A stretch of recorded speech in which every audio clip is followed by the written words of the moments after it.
नमस्कार दर्शकों, स्वागत है आप सभी का नेचुरल मिरर न्यूज में। पेश है आपके सामने दिन भर के मुख्य समाचार। ईवीएम पर फिर गिरा चुनाव आयोग। एलन मस्क के ट्वीट के बाद सियासी भूचाल आया। आरोप प्रत्यारोप का दौर शुरू। मुंबई में सांसद के रिश्तेदार पर ईवीएम से छेड़छाड़ के मामले में एफआईआर दर्ज। दिल्ली में पानी का भारी संकट, अभी भी जल संकट खत्म नहीं हुआ, जिसके वजह से दिल्ली के कई इलाकों में मचा त्राहिमाम। नीट मामले में केंद्रीय शिक्षा मंत्री धर्मेंद्र प्रधान ने आखिरकार माना कि एनटीए अधिकारियों की है मिलीभगत। धर्मेंद्र प्रधान ने कहा कि दोषी अधिकारी बख्शे नहीं जाएंगे। 2 जगह से गड़बड़ी सामने आई। T20 में आज का मुकाबला पाकिस्तान और आयरलैंड के बीच। खबरें विस्तार से दोस्तों। ईवीएम पर फिर चुनाव आयोग घिर गया है। एलन मस्क का एक ट्वीट सामने आया जिसमें उन्होंने लिखा कि ईवीएम के इस्तेमाल को खत्म कर देना चाहिए, क्योंकि इसमें इंसानों और एआई आर्टिफिशियल इंटेलिजेंस के माध्यम से छेड़छाड़ किया जा सकता है। इसी को मुद्दा बनाते हुए कांग्रेस के पूर्व अध्यक्ष राहुल गांधी ने रिट्वीट करते हुए कहा कि इंडिया में ईवीएम ब्लैक बॉक्स बन गया है और जब संस्थानों में ही कमी होती है तो लोकतंत्र दिखावा बन जाता है। तो वहीं सपा मुखिया अखिलेश यादव ने कहा कि टेक्नोलॉजी समस्या को दूर करने के लिए होती है, पर जब टेक्नोलॉजी ही मुश्किल बन जाए तो उसे बंद कर देना चाहिए। देश में आम चुनाव खत्म होने के बाद ईवीएम पर एक बार फिर बहस शुरू हो गई है। इसके अलावा वहीं महाराष्ट्र में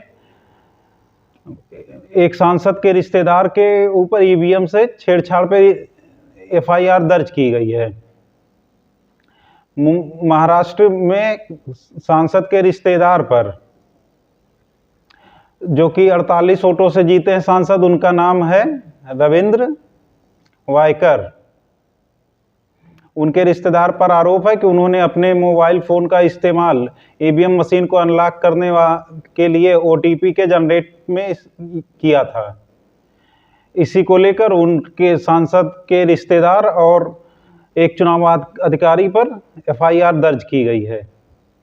फॉरेंसिक जांच के लिए मोबाइल को भेजा जाएगा। रविंदर वाइकर मुंबई उत्तर पश्चिम से 48 वोटों से जीते हैं।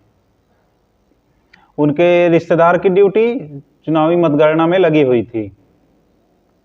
तो वहीं दूसरी तरफ एलन मस्क के ट्वीट पर पूर्व केंद्रीय मंत्री राजीव चंद्रशेखर ने कहा कि यह एक सामान्य बयान है। कोई भी सुरक्षित हार्डवेयर का इस्तेमाल नहीं कर सकता, कोई भी सुरक्षित डिजिटल हार्डवेयर का इस्तेमाल नहीं कर सकता, कहा राजीव चंद्रशेखर ने।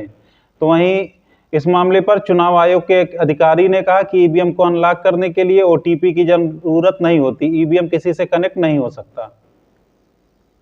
नेक्स्ट खबर दोस्तों। दिल्ली में पानी का भारी संकट, अभी भी संकट बना हुआ है। जल संकट से दिल्ली के कई हिस्सों में त्राहिमाम मचा। बढ़ती गर्मी और पड़ोसी राज्यों पर निर्भरता के कारण दिल्ली में जल संकट काफ़ी गहरा गया है। पानी का टैंकर आते ही लोग दौड़ते जूझते नजर आते हैं बाल्टी और ड्रम लेकर के। तो वहीं दिल्ली जल बोर्ड और शहरी विकास विभाग के अधिकारियों के बीच दिल्ली सरकार में मंत्री आपसी की बैठकें हो चुकी हैं समाधान निकालने के लिए, परंतु अभी समाधान नहीं निकल पाया है। नेक्स्ट खबर दोस्तों।